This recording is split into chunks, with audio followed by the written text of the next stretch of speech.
Hello, people. Hello, and welcome to the very first episode of the Unbased podcast. Yay. It's not going to be good. We're going to say off the bat, it's not going to be a good time. It's all in the name. You're going to hate this, and I recommend that you leave immediately. No. You're laughing at your own jokes already. This is a strong start. Thanks, Collin. That's Collin. He's the other guy that's going to be on here quite a bit. I don't like him very much, but he just kind of decided to show up, so it's fine. Mm-hmm. And it'd be really lame if it was just you. If it was just me, honestly, I think it'd be better because then we'd be able to talk about like cool things. But now you want to talk about like music and like cringe stuff. Yeah. Well, what do you want to talk about? Well, it's never. I want to talk about that. No, it's not too late. I want to talk about booze. I'm going to say I want to talk about booze. Well, we're probably not going to do that. Why couldn't we do it? Because it's music time. Okay. Well, with that being said, I guess we're going to talk about music. Specifically, though, what are we going to talk about? Today, I guess we'll talk about Merriweather Pavilion, Animal Collective's esteemed 2009 album. I don't know. Wow, you really... It just came out of nowhere. I can't believe that's just... We didn't even have that plan. This is just popped in my head. This is just... I wouldn't have even thought of Animal Collective's acclaimed 2009 psych pop masterpiece, Merriweather Pavilion. I wouldn't. With 11 tracks, running at almost 50 minutes. No, it's longer. It's 54 minutes and some amount of seconds. Wow, you just have this. Wait, no. Let's see how many seconds there is. 54 minutes and 44 seconds. This is the professionalism you can come to expect going forward in this podcast. The Unbased podcast. Yeah, let's really hammer in the name. Yeah. Hey, guys. You know the thing you clicked on? We're going to say it like 4 times because we came up with it. So once again, you're listening to the first episode of this acclaimed and... It's already acclaimed. It's already won several awards because I'm assuming by the time this airs, we're going to be like celebrities and like famous. Mm-hmm. Probably. Yeah. I mean, I already have like chicks hanging all over me just because they're like, "Oh, you do a podcast." I'm like, "Yeah." That was really hard to listen to for me. Anyways, should we talk about the album? Most things that you say are hard for me to listen to, and no, honestly, I kind of want to just rag on you a little bit more. Let's talk about you, Collin. This is another consistent part of the show. Just ragging on each other? No, specifically you abusing me. Well, I do have to say, I don't like you. I don't like you one bit, actually, and I don't know what quantifies a bit, but I don't know how you can measure liking someone. But whatever it is, it's not very high. Very low. And I'm not looking forward to this in the slightest. I feel like in your eyes, I'm a top 10, bottom 5 person. I think that's about the best way you possibly could have phrased that. Anyways, Merriweather Pavilion. It's a good album, I guess. Yeah, it's okay. But this is one of those albums that if you've been on the internet and have been exposed to like any internet music, you you definitely know about this. And if somehow you don't, then you should probably go listen to that. You should definitely listen to this. Honestly, I think it'll be more fun to listen to this podcast if you have listened to the album, because if not, it's just going to be us describing vague sounds, and you're going to be like, okay. This is definitely not an album or a podcast, sorry, where we talk about like an album for beginners or people who are unfamiliar with it. This is for the really hardcore. Okay, well, not for the really hardcore fans, but like this isn't like a guide to the album per se. Let's talk about a little bit about the album. This album, when I was first getting into music, I've told you this, Collin, but we have an audience now, so it's important to rehash this kind of stuff. You're saying this like I just was like, oh, stupid. Like I'm stupid. You're not aware that we're recording a podcast right now. We're meta podcasting. But anyways, when I was first getting into music, I looked at the Mew-core albums, and this is on there. And if you do not know what Mew-core is, or Mew-core, however you pronounce it, it's basically 4chan's music forum, and they have a list of albums that are probably among their most acclaimed, and this album's on it. It's Merriweather Post-Pavilion, as we've said before, by Animal Collective, which is a really interesting band that make very, very strange music. The fact that this is their most accessible album kind of speaks volumes about the band as a whole. Yeah, because there's some crazy stuff they do. Because I would say this is a weird album.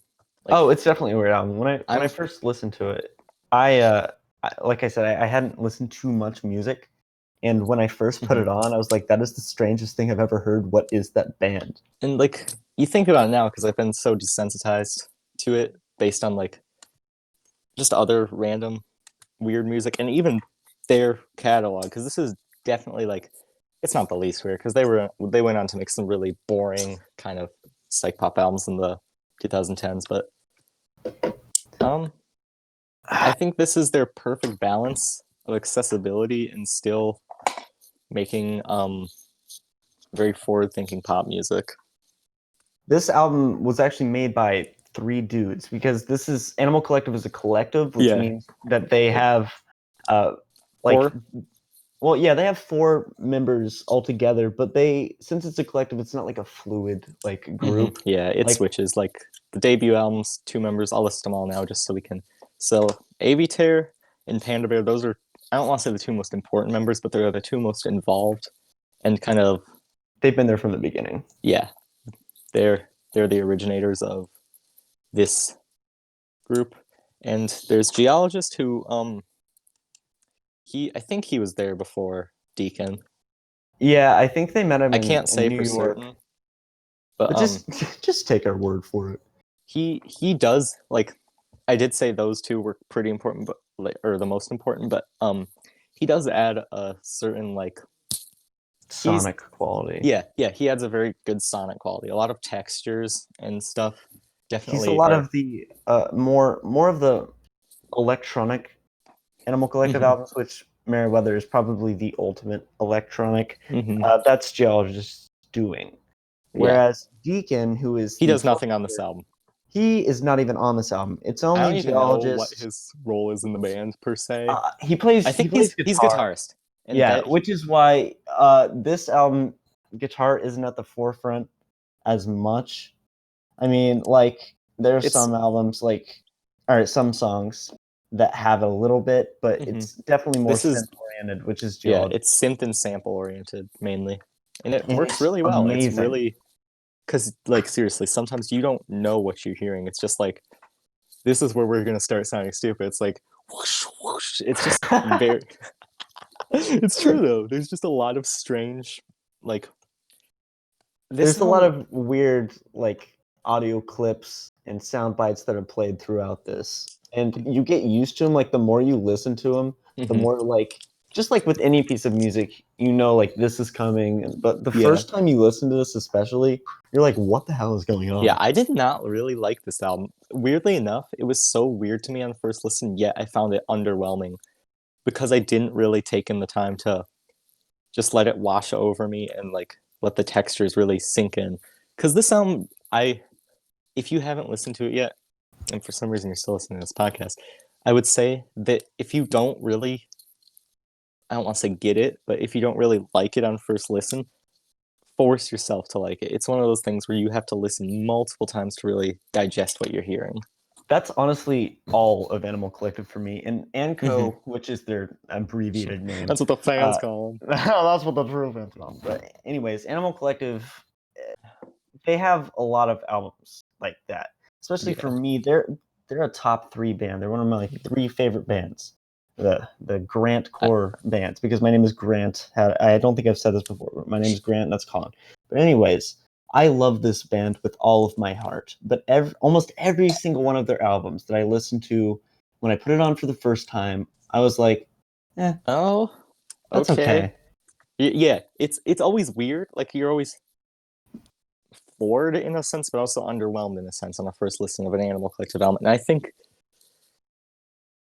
like, seriously, I can't say I've gone into many Animal Collective releases until very recently thinking, oh man, this is amazing. But they have so many albums where now in retrospect, I can't, like, think of them as not just amazing pieces of work. And Honestly, the only album that, or I guess it's technically an EP, that I've been floored by, like on first listen, is their newest release, which came out in 2020, which is Bridge to Quiet. Yeah, amazing. It's the only one that's hit me like that on first listen.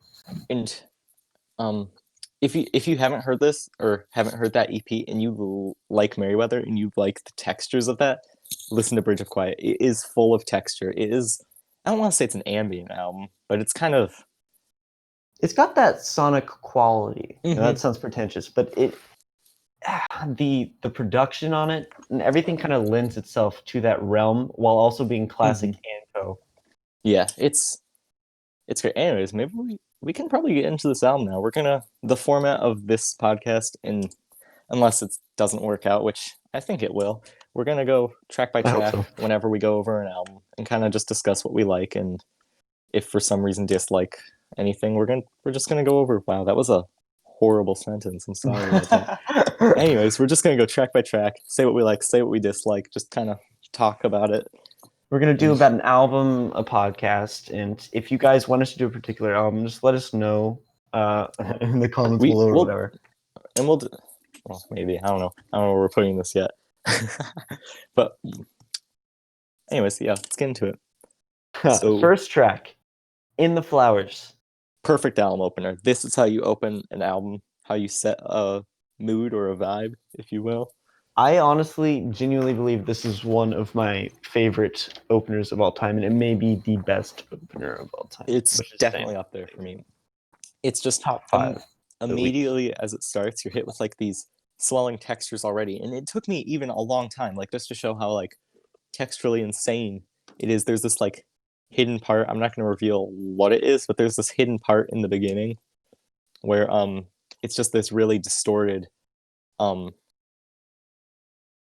voice saying something, and it took me forever to notice it. It's insane. Is it saying dancer? Yeah, it's saying something like that. It's really weird how the production on this album, I think, is definitely something that we're gonna have to come back to a lot, because it's what makes it so good. If this was produced muddily, unlike some albums that use that to their advantage, like The Pod by Ween or something, this would suck if it wasn't amazing, like amazingly produced. This would suck if it wasn't amazing. What a great sentence. But right away, you're like, wow, I'm in for a treat here. And I think that especially when the lyrics come in, they're really weird. They're weird right away. I will say the lyrics, if you're going into this album looking for a lyrical masterpiece, this isn't your album, though there are some lyrics where it's like, I don't know, the lyrics are more there. They serve as more of like a carrier for the ideas, if that makes sense. Would you agree with that? Yeah, I think that's a lot of Anko. I don't even know most of the lyrics, and I've listened to so much Animal Collective. I literally just know the sounds that the words make, and then I go and look at the lyrics, especially for this podcast, and I find out that a lot of the sounds that I think they're saying are completely wrong, and I kind of feel a little let down because I've thought of that in my head for so long. Seriously, the vocals here are more of an instrument. And I know that sounds like a pretentious thing to say, but really they serve as an additional instrument to the landscape this album creates. But without the vocal melody, perhaps these songs wouldn't be nearly as good. These lines that aren't really even the things that they're saying, but just like the pitches and they're essential. That they hit, they get stuck in my head, just walking around, just doing nothing. This album is so many of them. It is probably the catchiest album I've ever listened to, and I thought it sucked on first listen. Yeah, me too. It's just one of those things that like sneaks up on you. And you can tell we both love this album because we're supposed to be talking about the tracks, but we're just sucking its dick in terms of production. But anyways, there is this one part in the Flowers, which I consider to be one of those like perfect moments in music where you just get chills all throughout your body. And there's kind of a build-up for the first 2.5 minutes. Yeah, there's the first verse, and then there's the second verse, which are... There's not really a story in any of their lyrics, but it talks about like a dancer. There's like a motif of a dancer. And then it gets to this bridge, and it says, "If I could just leave my body for a night." At 2 minutes and 27 seconds, because if you really need to know that, it is at 2 minutes and 27 seconds, and it I is have that amazing. memorized because whenever I listen to this album, I sit like I just look at my phone on like Spotify, just look at the time count. Then at 2 minutes and 27 seconds, I just turn my volume all the way up because like It's this worth it. is the one of the best explosions of noise and music. It is just it's like And it never fails. I've listened to Mhm. this album. It's my most listened album of all time, which is why it's good that we're starting out on something that we like really know. But every single time, I'm not gonna say it's like new because you kind of know what's coming after a while, but that makes it better because it's yeah, the it's the anticipation. anticipation of those first 2.5 minutes. You're just like, it's gonna happen. And And it's that's not just to so take away good. from the first 2 minutes. It's still great music because it The creates this build up very to it like is just it's like you know long car rides when they're like the journey is just as important as the destination. That's kind of the same thing here. The yeah. first couple verses are amazing. And there's this little guitar part that's really cool, this little Yeah, melody.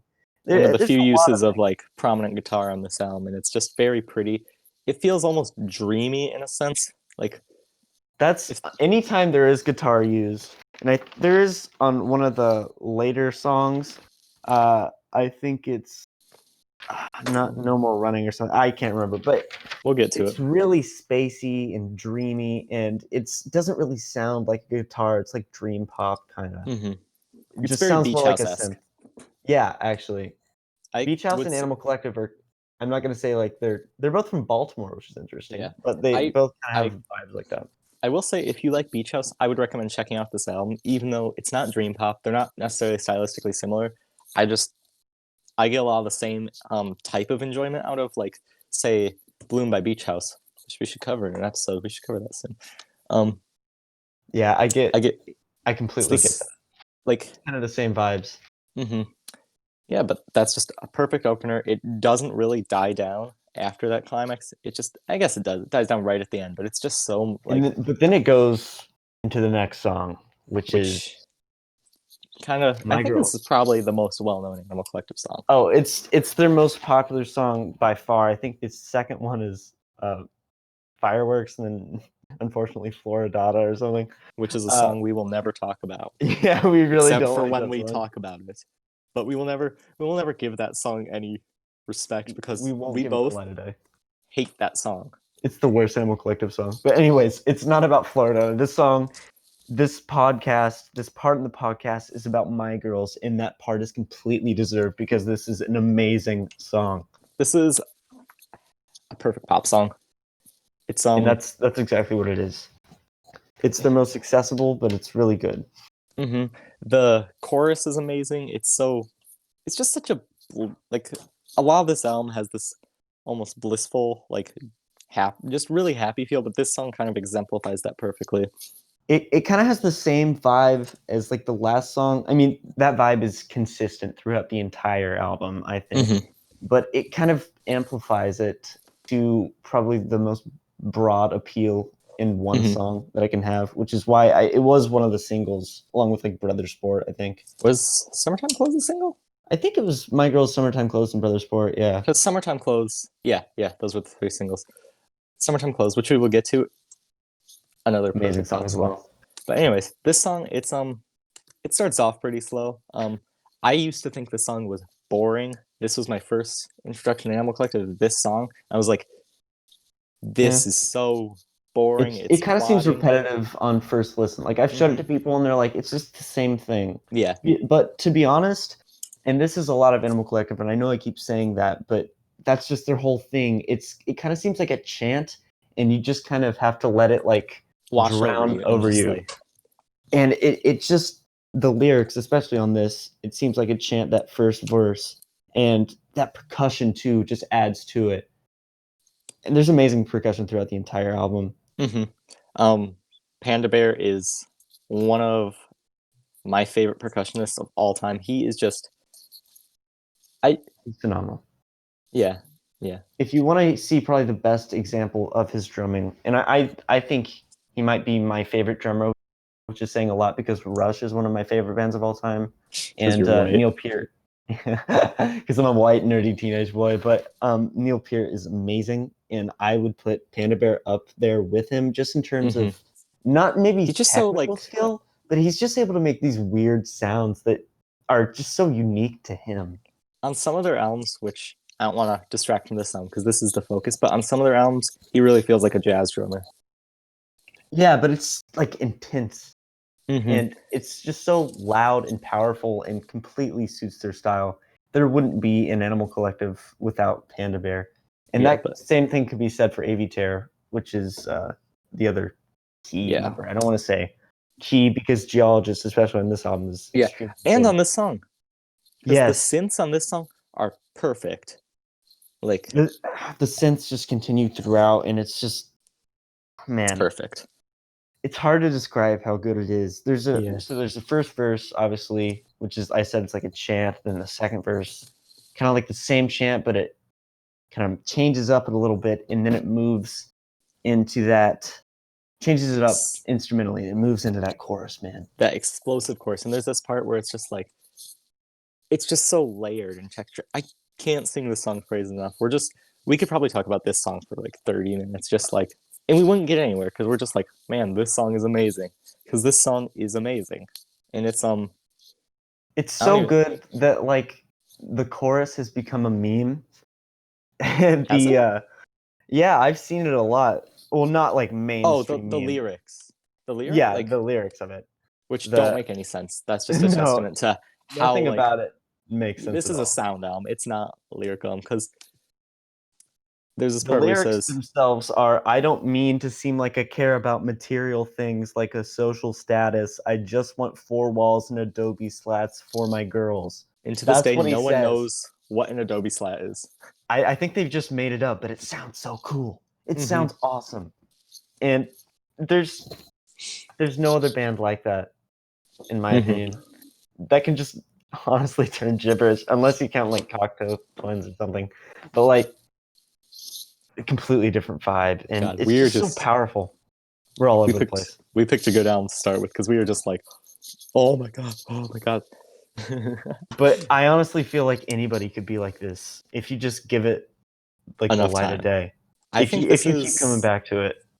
Yeah, I could recommend this album to everyone with, like I said, the prefix that you need to listen to it multiple times. Anyways, maybe we should let's give My Girls a break, because if we don't make ourselves move on, we're gonna be here forever because this song is just so infectious. Also, like we said, there's that synth that continues throughout, and then it kind of just melts into the next song, which is also Frightened, like you said. It also starts with a vocal loop, and then the lyrics just burst in. This song, I think this is one of my favorite songs on this album. The textures are so. It's weird because it feels frantic but controlled. It has a very jittery feel, and the vocals. Land in a Coma also feels that way to me. Kind of frantic. But this one feels like frantic but controlled. I don't know. It's like, it's contradictory, but like it works so well. And the vocals on this track, so the vocals, the delivery. There's one thing about this song that I really like is there's a lot of Animal Collective is compared to the Beach Boys a lot, in that they use vocal harmony, and they use it much to their advantage. Use it better. They use it way better. This song is peak vocal harmony. The chorus on this song, every time I hear it, it's just like, it conveys such a unique emotion. And there's this bit that is this like vocal harmony thing before the chorus, where it's just they go Yeah, that part is perfect. Like, seriously, if you just want to get a taste of how Animal Collective vocals are, I think this is a good starting point, because vocally this is one of their just best songs in general. I don't really have much to say about this song because it's, in terms of the album, it's pretty simplistic, but it's just so good. Like, seriously, if you haven't listened to this album, you need to listen to this album. Yeah, the only things that I can say as far as like specific points, like we said in the Flowers, the will it be just like I'm dreaming, and I have a question. Mm-hmm. Just the Those, whole those, chorus for me. Just the vocals on the chorus are delivered so perfectly. but it fades again into Summertime Clothes, which The is just second single.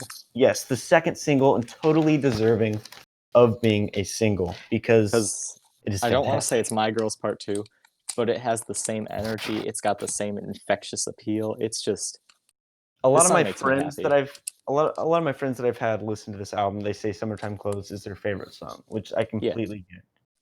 Yeah, it's such a happy, like, it makes you smile. It feels like summer and it makes you smile. Yeah, But, Animal Collective was really good at naming their songs, I think, and this is just a good yeah, it's just, example of that. the textures, we're going to be saying this every track. The textures here are perfect, the vocal harmonies, but seriously, like, if you haven't heard this Animal Collective at all and you want to dabble, I think this is actually a better song to listen to than My Girls. I actually do too.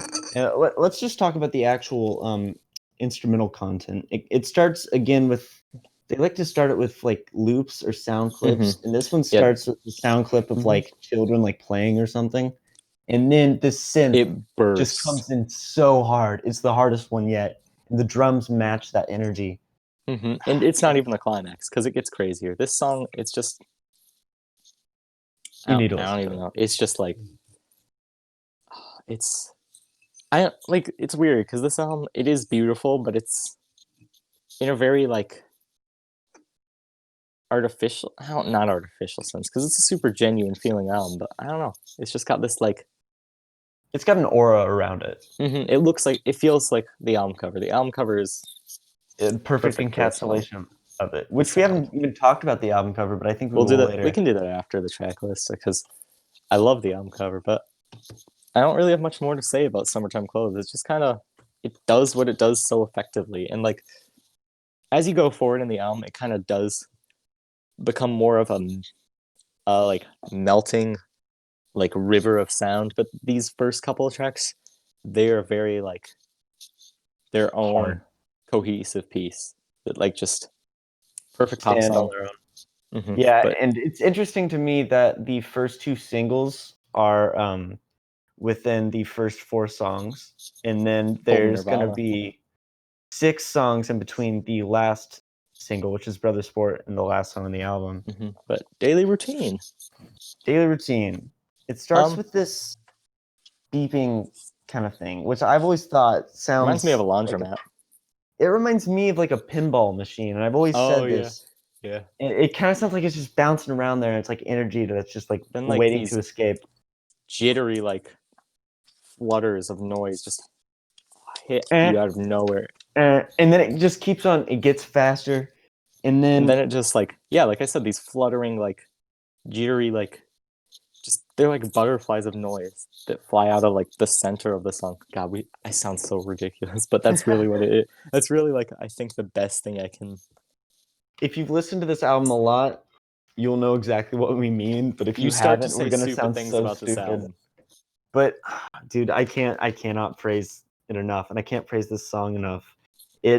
So it gets this song, its actual structure is interesting too, because it starts with a chorus, uh, Yeah, and the chorus is also the same as the outro, which yeah. is It's, the interesting. structure is definitely.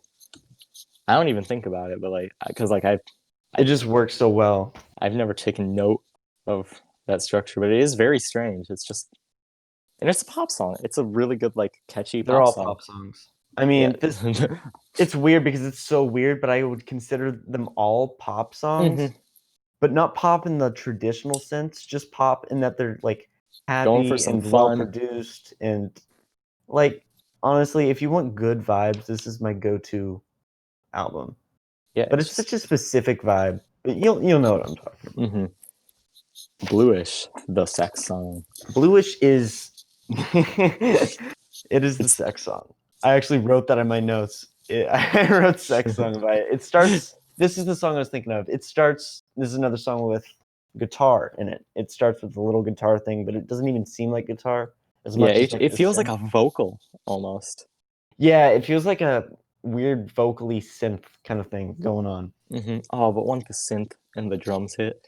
Yeah. It's stomping, but not like in an aggressive way. It's very just like It's such a great riff too. It's mhm.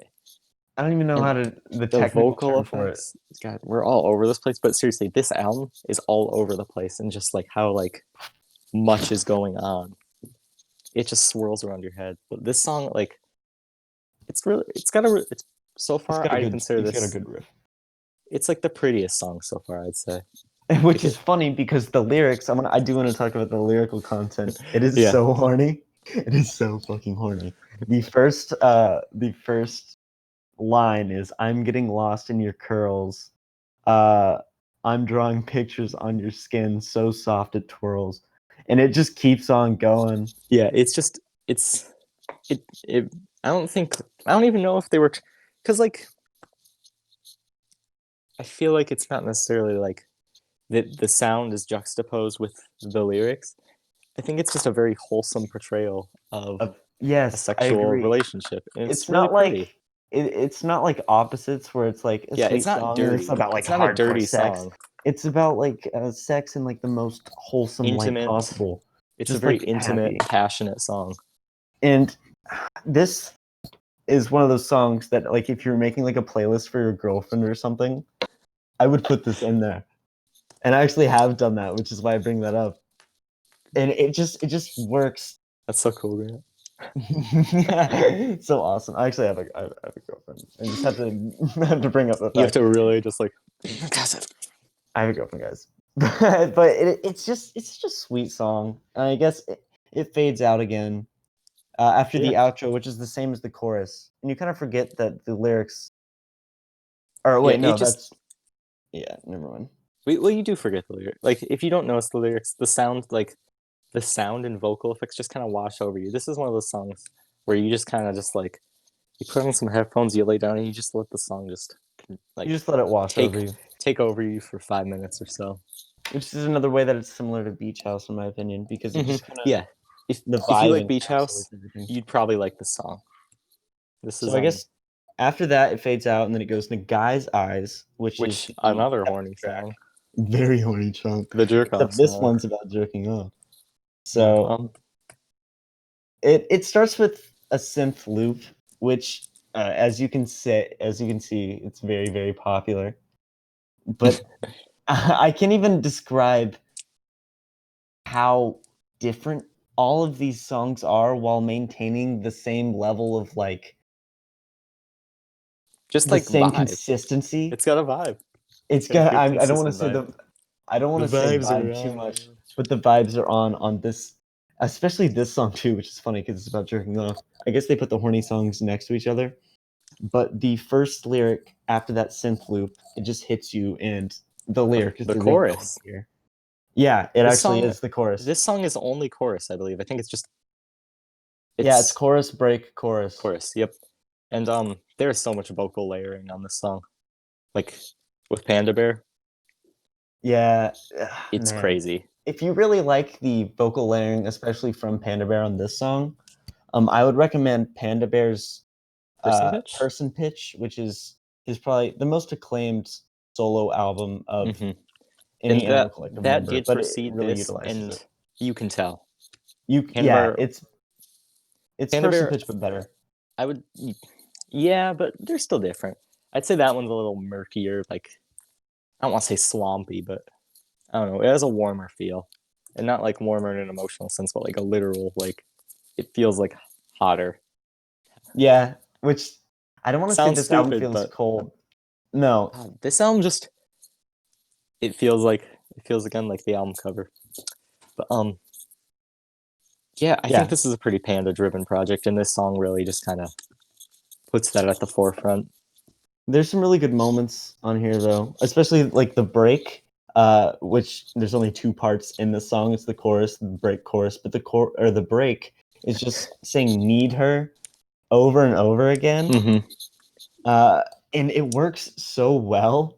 It's just need her, need her, need, and it keeps Yeah. going until the chorus hits again. And Mm-hmm. even though It works you've so just well. heard it for like 2 minutes, Works so you well. just are just so happy to hear it back again. and then it ends with this synth looping into an outro riff type thing, which moves seamlessly into the next song, which is Taste. Which I can't get into the song. It's like it fits the vibe when I'm listening to the album, but I just never think about it. It's just kind of like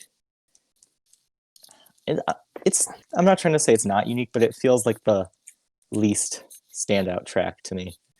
Like I actually disagree. Taste is interesting to me because I think it has one of like the best lyricism on the album because it tells kind of a story and none of the other ones do that. And it's not like a definite story. I think it's definitely up to interpretation, but it's more not abstract.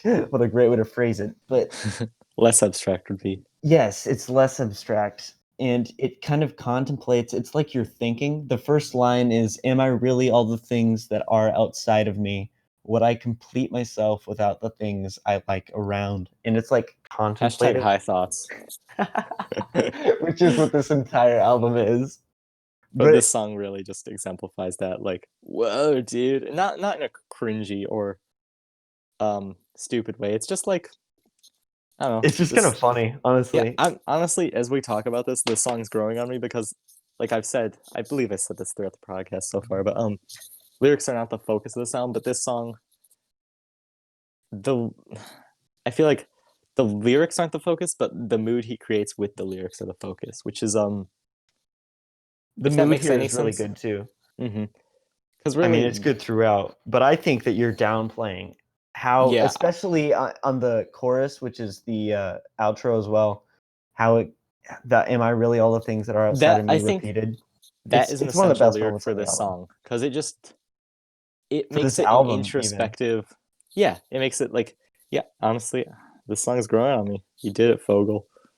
Thank you, Um, thank you. This album, this song in particular, in this album, like they sold posters and stuff, and this lyric, "Am I really all the things that are outside of me," was on those posters. And I'm I not a think poster. it's good because it kind of exemplifies the Just entire vibe of the album, which is just yeah, like it's just high thoughts but happy. introspection, but like yeah, it's happy introspection. And I don't know, I really like it. I think the lyrics are great on this, and the Yeah, I'm outro especially is great. It's got these like arpeggiating synths throughout it. It's just I don't know. It moves into the uh funny track. I can say I Lying love in a this song, coma. but it It's a really good. It's weird. The first time I listened to this album, I did not I like this thought this song at was all. I didn't like it at all. I thought it I was thought it was the dumb. most ridiculous, dumb I bullshit I thought had it ever was heard. so fucking dumb, and This it's just even now I still think the oh, synth it's dumb. intro is just weird and dumb, but I It's dumb, but love I it. love it. And it comes It's in, and it's you know how you said that track a while back was kind of frantic. Mhm. This is Yeah, I like said that to an extreme, but yeah. it doesn't seem frantic, but controlled. It just It's seems frantic. frantic, and it's It's like this is an the AB tear lyric track for sure. delivery. Oh yeah, definitely. Every tear is If just kind of crazy. The if lyricism is just it just not, doesn't stop. It just keeps on yeah, going. if this is your track, this the earlier Animal Collective albums, like their Freak Folk era, and even before Song that, are the Kongs. ones you're gonna like, because it's just this really kind of shows off AB Tear's strength, which I think is just kind of just being a crazy motherfucker when it comes to like his musical capabilities. Yeah, especially the it's weird because it jumps between parts.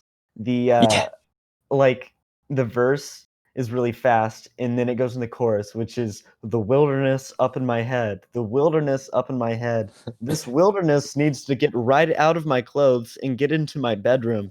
And then um, it I does don't the know what weird that synth means, but I engine. love it. It's amazing. This And then song it is goes and then this it song goes is into that insane. weird fast thing again. And it's just so stupid, but it's just a feel good song. And you gotta love it.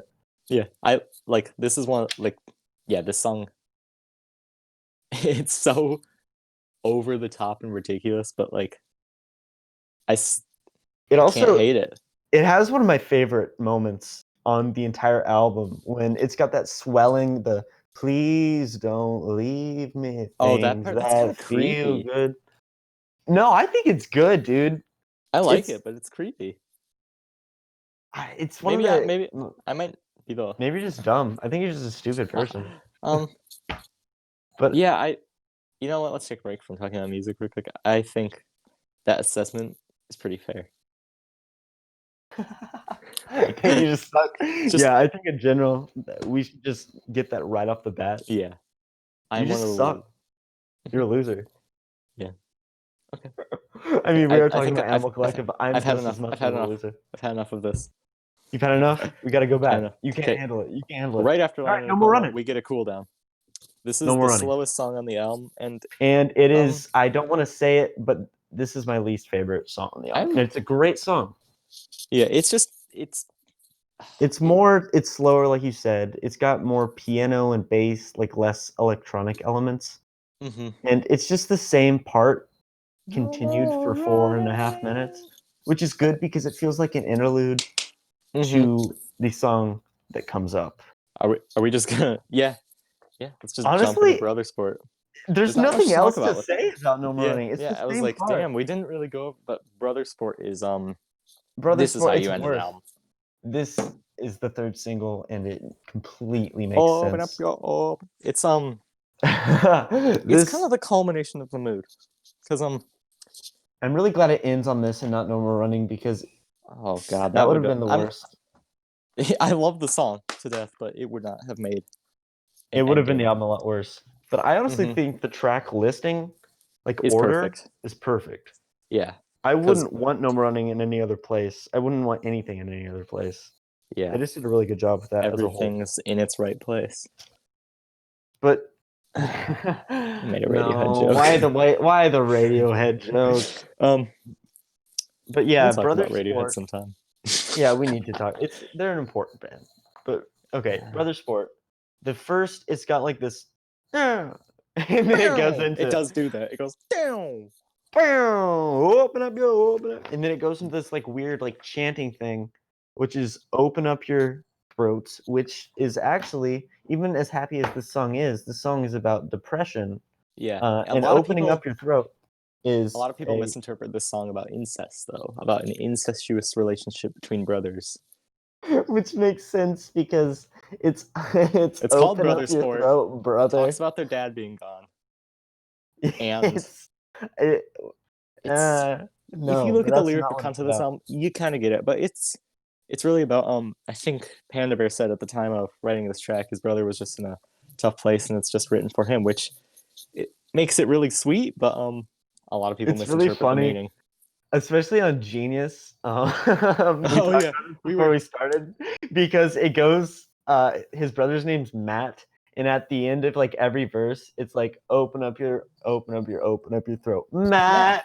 And But, then if you look on the Genius annotation, his brother's name presumably, and it's got 20 upvotes. So I guess a lot of people really are like, his brother's name presumably. Like, and I love how it's not like confirmed. It's not confirmed. It's presumably, not like presumably this is his name. The wording for such a brief, unimportant annotation. His brother's name presumably. It's really funny.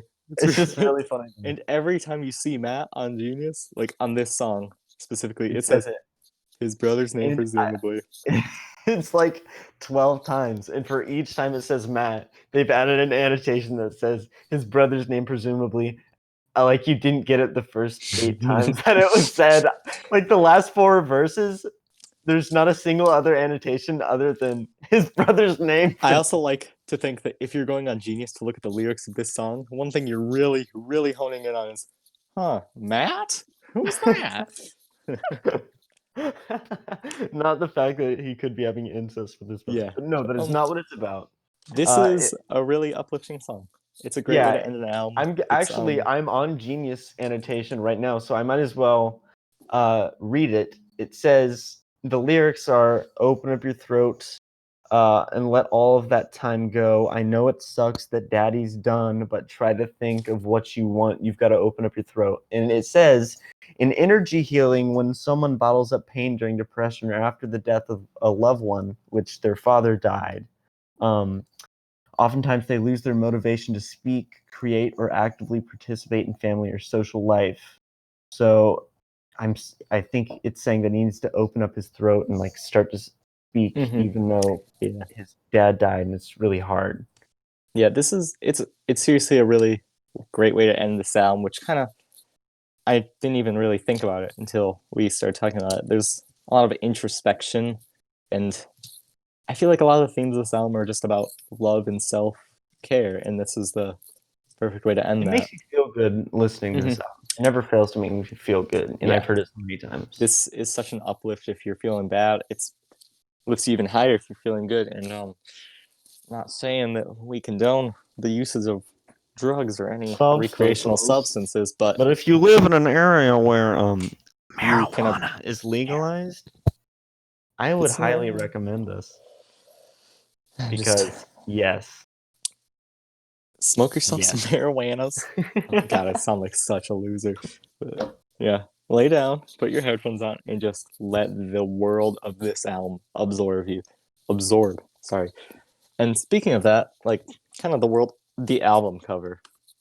Oh my God, this album cover. The album cover is one of my favorite album covers. It is an optical illusion, and then it moves whenever you look at it.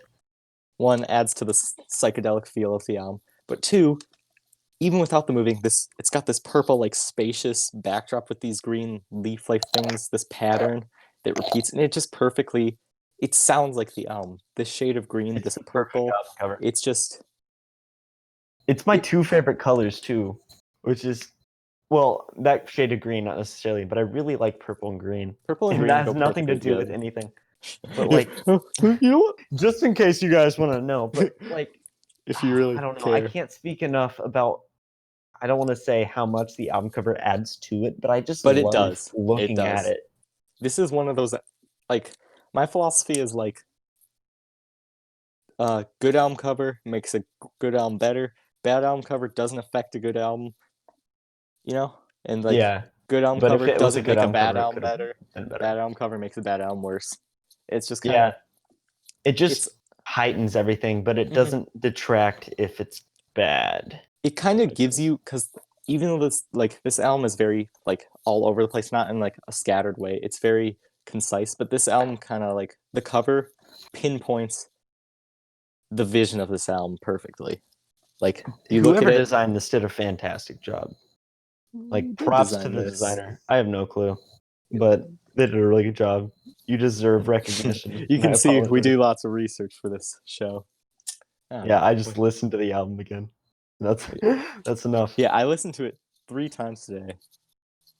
And I'm already like just talking about it makes me want to listen to it a 4th time. That's just how like great this album is. I can't repeat enough. I didn't listen to this. This is kind of getting off track. But I slept horribly last night. Got like 3 hours of sleep. I woke up. I'm like, oh Lord, I have school to do. And then I threw on this album because I knew we were going to be recording this episode today. And it's just like, oh hey, everything's going to be okay. Everything's great. And that's what it does for you every single time. Because these people, but the people in Animal Collective are just all really good guys. And they're one of the bands with the best just overall like energy around them. Yeah. And I think that's why I love them so much. Yeah, and honestly, it's hard to like genuinely dislike them. I don't have a lot more to say about the contents of the album, but if you like this album and you want to hear what it sounds like in a live setting, 10 years after the release of this album, so last year, I think it's actually, I was kind of looking beforehand. Let me check. Yeah, there's a live album that compiles their like tour of this album that came out last year, November 22nd, 2019, as kind of just a celebration of this album's 10-year anniversary, and it's impressive what they're able to do live. Yeah, it has stuff from other. It has stuff from other. It's got a song from Sung Tongs, a song from Feels, but it's mostly focused on Merriweather. And but it is really cool good to see those songs kind of updated, because those albums in the Merriweather like 2003, 2005. That time period. It's cool to see them kind of updated. And it's a really good live album. I'd recommend it. I want to see this band live because I'm thoroughly impressed with how much of the sound they are able to capture in a live setting. Because it feels like before I heard any live Animal Collective, I'm like, how are they gonna encapsulate kind of like there's such a good live band. Because the live album opens with Him the Flowers. I'm like, they're not gonna be able to capture that live, but they do. Like the versions on all these songs are actually longer. which is just a testament to like how good of musicians these guys are. Like, let's see. I believe, Especially the My album. Girls is almost 7 minutes on the live album. And Yeah. Brother Sport is 7 minutes. Daily Routine's 9 minutes. It's check out there's the a live song. album. Le Blakely Dress / Fireworks is 20 minutes long. Fireworks is on Strawberry Jam, which is the album before, which we might get to because it's an amazing. We'll get there at some point because we love Animal Collective. They're it's just so good, and it's such a good rendition of all of. And if I know this is getting off topic, but Song Tongs, which is another one of their albums, it's an acoustic thing between Panda and Aviator, which is their first album since their debut with just them, with just those two members. Well, aren't they? Are they the only two on Dance Fantasy? No, I think is Geologist on Dance Fantasy? Geo was on Dance Fantasy and Holland Dagan. But okay, that's getting off topic. But you're right. They just did it live with just 2 acoustic guitars, and there's a version, Pitchfork live concert performance was recorded, and it's fantastic. It's on YouTube if you want to watch it. And if we do put this up on YouTube, we're still figuring out formatting. So sorry for these first few episodes. There's going to be some weird inconsistencies probably, but if we put it on YouTube, we'll make sure to link everything we talk about. Yeah, because I mean, they're not important to the content of the album, but it really helps enhance just like your appreciation of everything. Yeah, but this is... What would you give Merriweather out of 10, Grant? Honestly, for me personally, it's a 10. Yeah, it was my favorite album. It was my favorite album of all time for a bit. I'm gonna say I'm gonna give it a 9.5 to the. We get specific here. The 9.5 to the 9.8 range. It's somewhere in that high 8,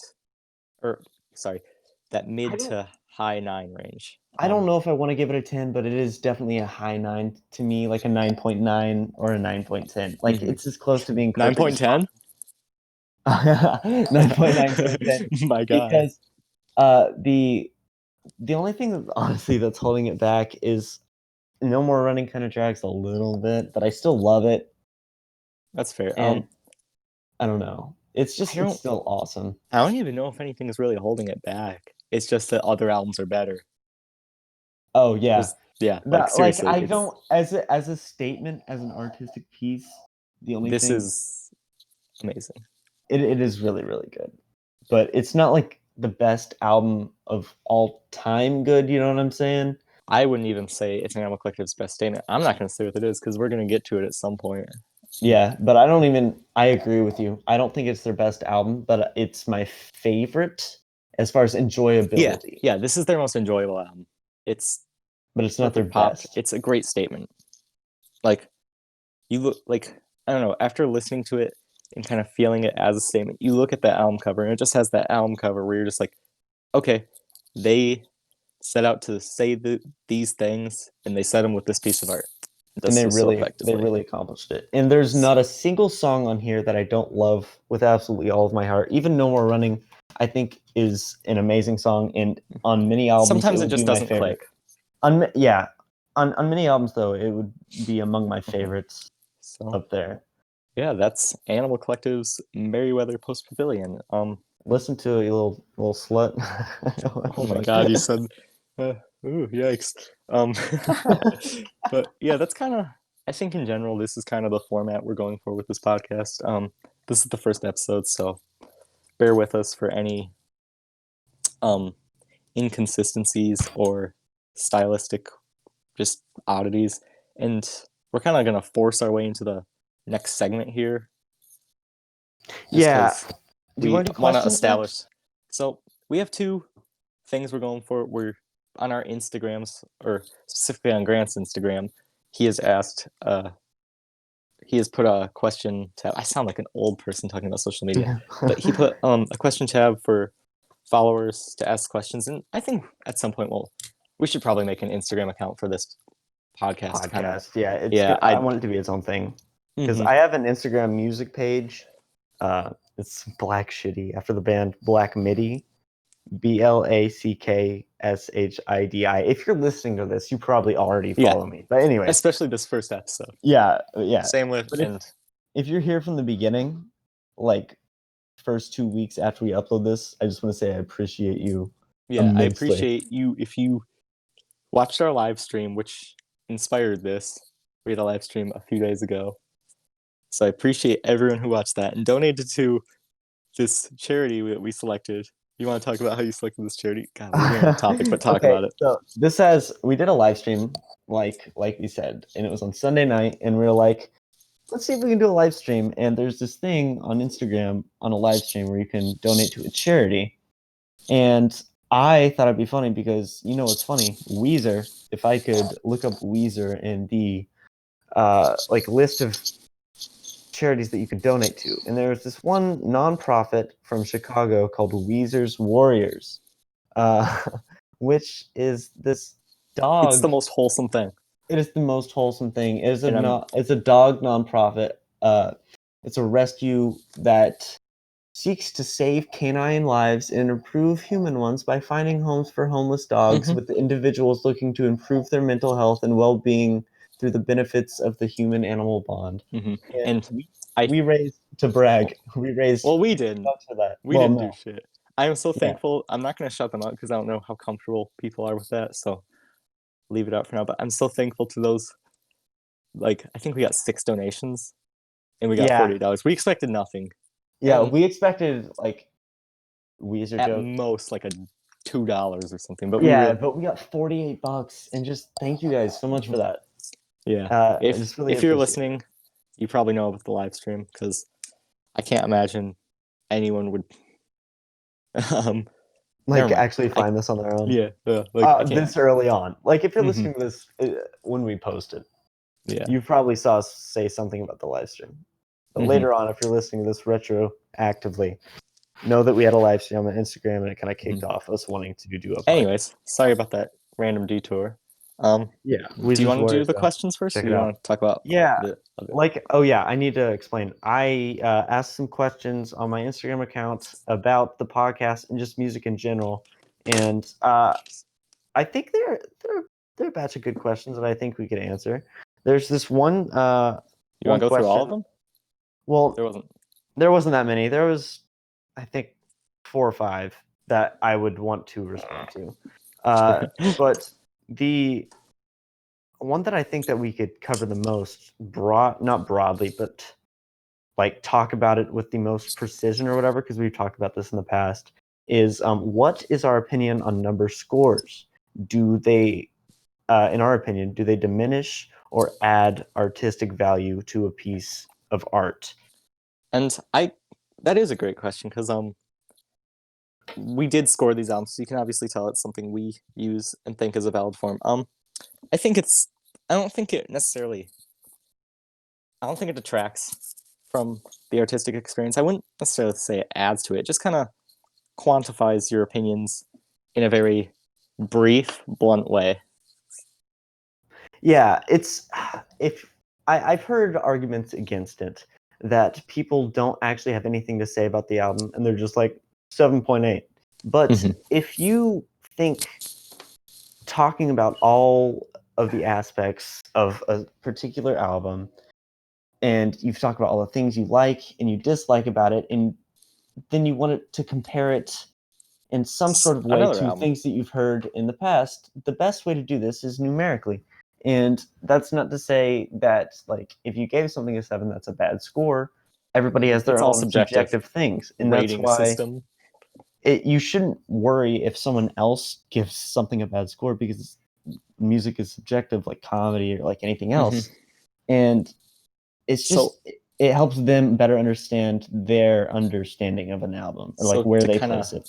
Go back to the question, that part where it asks if it adds to it. I don't think it adds to the music. I think it can really heighten your own sense of taste and discussion, though it can also subtract from discussion, because if you just drop a score and you're like, if you limit your discussion to just a score, then it detracts. But if it can be a really good conversation starter. It can help you quantify and express what you think about certain albums. It's Yeah, I think it's a great method that even though this is a super niche topic, I'm sure to the Instagram music community, it's I don't think it subtracts from anything inherently. No, and that's been I'm not gonna say an argument, but It's been a topic. it's been a topic that's come up a lot recently among friends and stuff, and some disagree, but some do agree, and it's just honestly personal preference. But just On that people do what they note, want. though, I do think there are albums that aren't necessarily it should be void of criticism by anything like that. But I think it is just insensitive to score certain albums like Oh yeah, like a Mount crow look at Erie. me.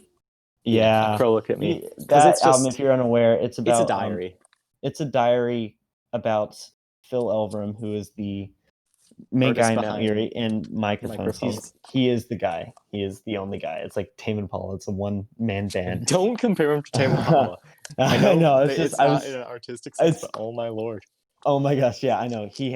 Colin hates Tame Impala, but we'll you talk know about the him. joke. You know the joke that Tame Impala is just actually one guy. The microphones is actually one guy. It's a much better band and it's acoustic. But this album in particular, Crow Look It's a at Me, reflection came on out in his 2017. His wife's death, and it is one of the saddest things I've ever heard. yeah, and I don't think I would feel right giving that A score. this man's grieving process of one of the most negatively impactful moments of his life a score, because even within the context of the album, he says death is not for art or something along those lines. I might be butchering it, but you know what I mean. Yeah, he's like, don't exploit the death of this to try to make art. Yeah, He just he's just literally made this figuring. album to He's cope. trying to figure it out. He's not explain. Some people have like said that it's okay to write it because he got married later, But like, what a dickhead thing to Yeah, say. that's none of anyone's business. And this Yeah, it's how Phil Elverum is coping with it, and he coped so by making this album. And that's not to say that the music itself can be devoid of criticism, but to boil something this complex down down to a to score. a numerical score is insensitive, in my opinion. So I think scoring not inherently bad. There are situations where it's kind of just ethically kind of like, really, you're gonna do that? So yeah, that's kind of our thoughts on that. The next question, which I think we should wrap it up because we've been going for about an hour and 5 minutes here. But the last question is just our favorite albums in general. Should we just say each of our favorite album or give like a top 5? I think top 3 or 5. That's a good. Let's do top 3. Yeah, top 3 is a good. You want to go first? Estimation. Honestly, I'm gonna figure mine out in my head while you have yours, which is definitively. Yeah. So I'll go number 1 first. My favorite album of all time, Death Consciousness, Have a Nice Life. We will probably talk about all of our favorite albums on here because basically we're just uploading a glorified discussion between two friends. But Death Consciousness by Have a Nice Life, it's one of the most crushing, the brutal albums ever, and it's gotten me through a lot. So check that out if you haven't. Second, Yeah, it's a fantastic album. It's just so crushing. It's Another an emotional. vibe completely throughout the entire album stays consistent, even though it's like the opposite of Merriweather. Yeah. Second favorite album, Soundtracks for the Blind by the band Swans. This is a 2-hour post-rock masterpiece. There is so much going on here. There's these long monolithic songs. There's these short sample-based pieces. It's just this. It feels like the name. It feels like a bunch of abandoned soundtracks for a movie you've never seen. And you're trying to piece them together, and it's disgusting, disturbing.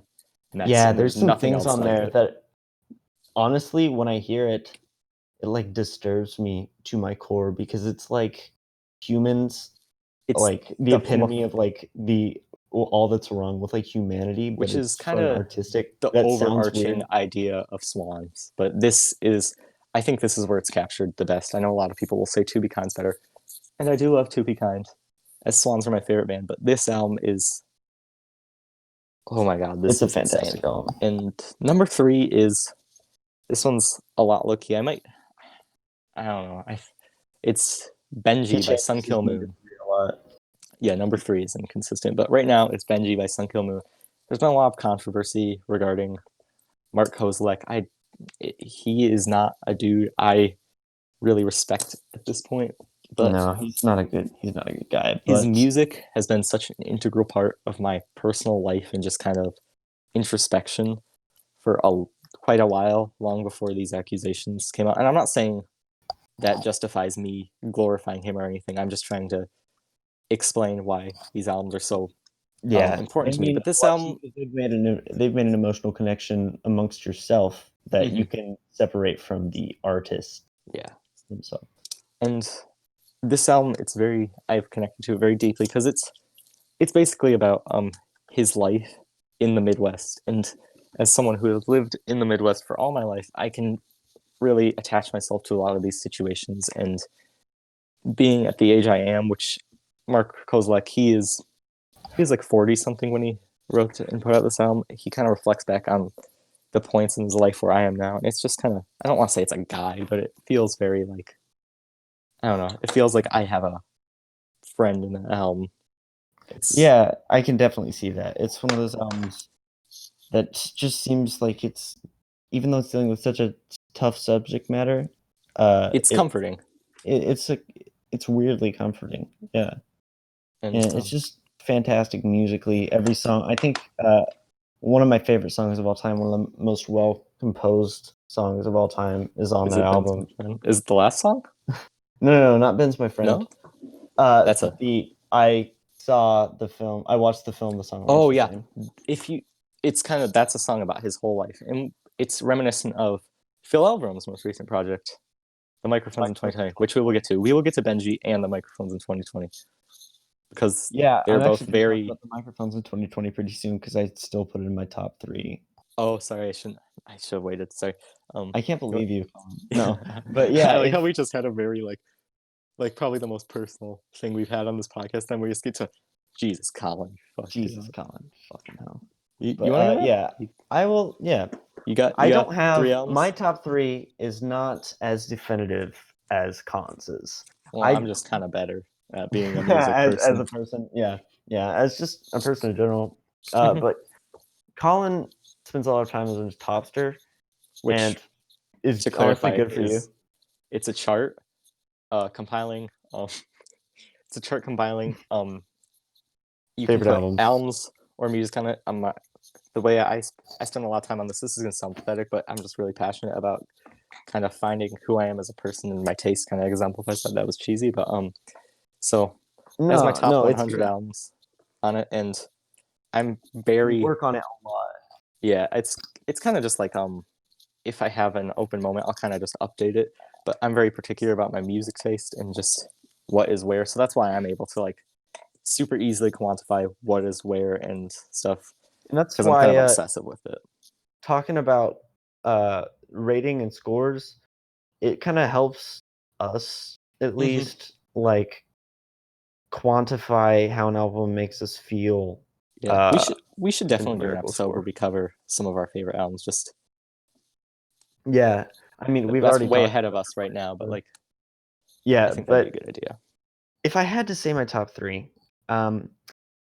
like I said, my number 1, or actually all 3 of these aren't solid like Colin because he just spends a lot of time, and I should spend as much time as him, honestly, because I want to get a clearer picture of where things stand. But it's just really hard to, if you listen to a lot of music, definitively say that one piece of music is your favorite that you've ever heard.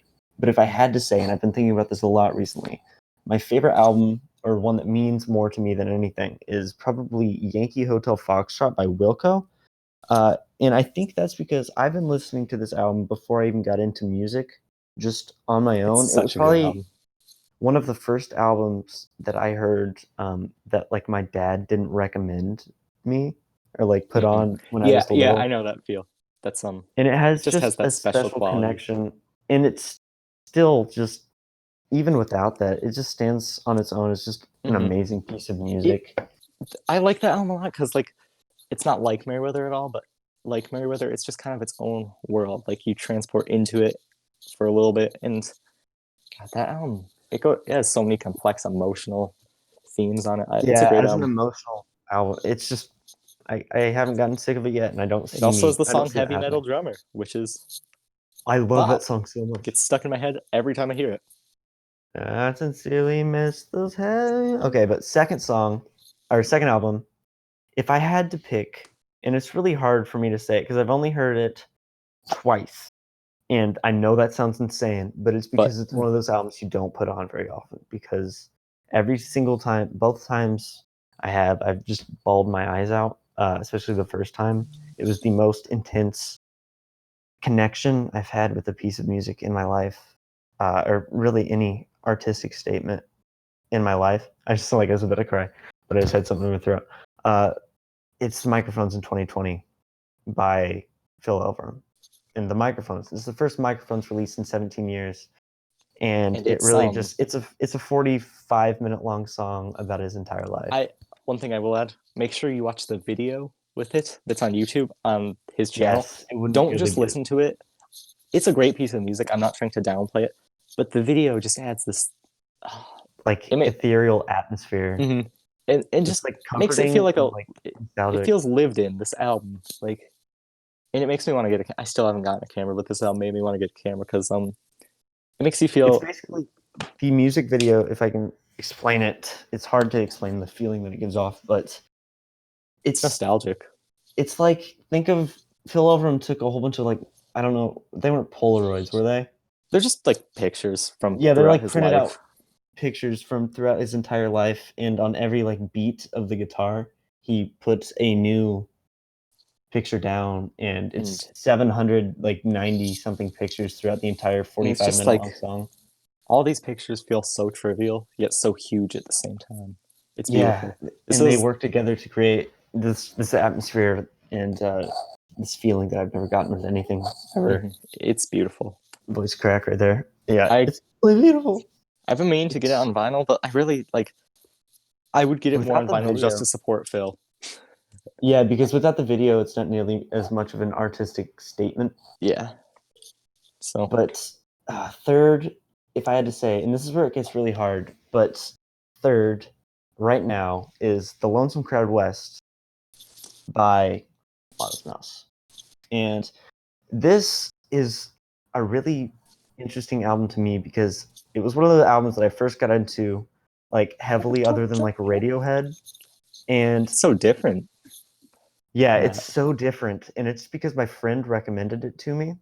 And it first clicked. I had listened to it a lot, and it didn't really. I was like, I want to like it a lot. Yeah, it's one of But those albums where you because it feels long at first, but you force yourself to listen to it. Then you're like, oh shit, I just spent an hour of my time.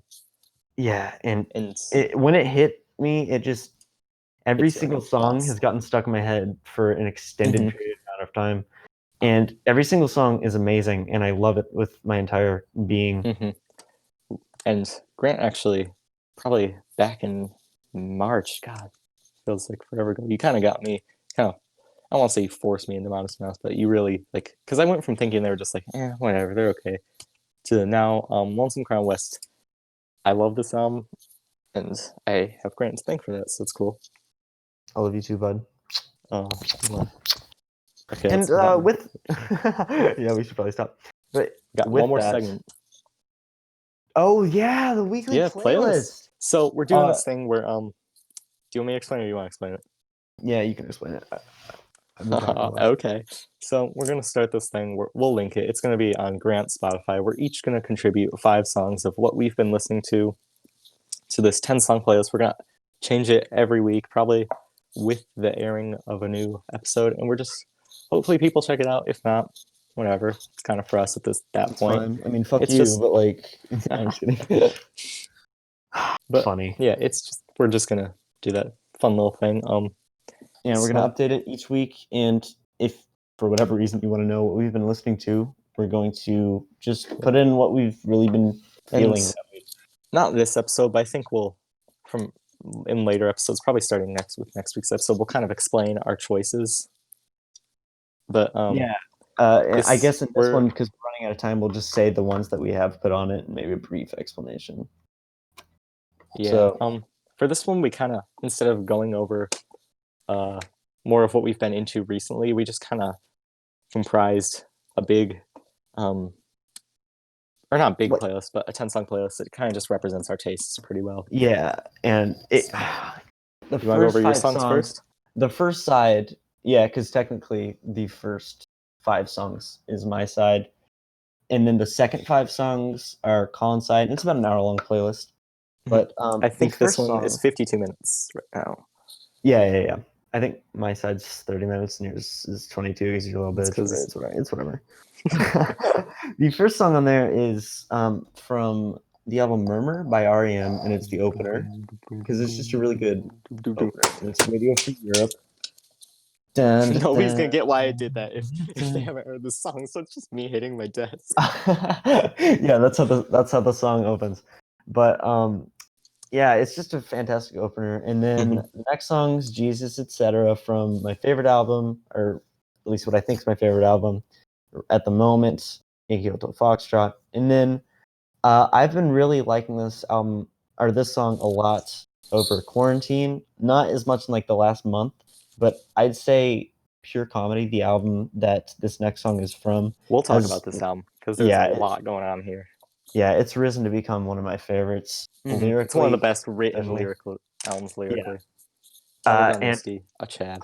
I think this album is a good like starter because it's got a great melody but also good lyrics. So if you haven't listened to it, I put the next song after Jesus, etc. is Things That Would Have Been Hell for No Before the Revolution off Pure Comedy. And then after that, we have Blue Train by John Coltrane because I wanted to add a jazz song in Yeah, there. we wanted to get some jazz in there. Because it's a genre we both really like. We always kind of liked it, but we really got into it this year, and we figured we'd put a good jazz song. Like maybe you've never heard jazz and you kind of want to get into it. I think this is a pretty good start, and it's one of Grant's favorite Blue albums. Train. Yeah, I actually put Blue Train. We made a chart of like albums that kind of summarize our taste, and I put Blue Train on. We both put We'll one post jazz those on the album. Instagram account for this. Yeah, definitely. I put Blue Train on there, and I think it's the only jazz song on the playlist, but I think it's probably the best single because it works as like it's got a good melody and stuff as well. It's not too like far out. But anyways, yeah, just if you haven't listened to Blue Train or John Coltrane in general, I'd Or recommend jazz that in to get general. into This jazz. is a really good. It's a jumping good off starting point. point. After that, the last song on my side is Farewell Transmission by Songs Ohio, which is Jason Molina, and it's kind of like an alt country, which I know country will probably turn you guys off, but it's more think like Neil Young meets Wilco. It's just Neil really Young good meets lyrics. Wilco meets kind of like Silver Jews. It's got Silver Jews. Yeah, We're it's saying really good lyrically. we say Tenor these two voice. really popular artists, then we say Silver Jews like it's up there. I think he deserves to be up there with Neil Young and Wilco, Yeah, he but definitely does. he's not as well known. But it's just if you haven't heard of any of those, especially Silver Jews, I would recommend all of those. But it's like good lyrical album. it has a very Just good consistent vibe. songwriting. It's got a great vibe throughout, and I think it sums up my taste as of late well. So after that's on to you, Cole. My side. So my first song I put Lillian Parrots mainly because it's a Mark Kozlik song. It's by Sunkill Moon. It's not his best lyrically, but it's a fun song, and it's kind of a good way to get into it. And this kind of fills like that same void as, or not same void, but it fills the same spot as Farewell Transmissions by Songs Ohio. It's got that kind of alt country feel. It's a really good song. I think it's worth it's a checking good out transition vibe between our tastes, between our two sides. Yeah. because we kind of structured it like, I know none of the songs are necessarily similar, but we tried to structure it. The next, Age of Consent by New Order. This might be the most well-known song on this playlist? Question mark. Either that or Jesus, Other etc. than Jesus, etc. Radio Free. This is perfect. 80s post-punk synth era. We both love New Order. Yeah, did I get you New Order? Yeah, you did get me New Order. I listened to pretty Substance because recently. you told me to. Yeah, a couple months ago. This song, it's bodies kind of teenage romances and just kind of the awkward. I don't want to say awkward aspect of it, but like weird communication aspect. It's a really good song. Then after that, had to include Blood Hail because it's off my favorite album, and this song's crushing. Depressing.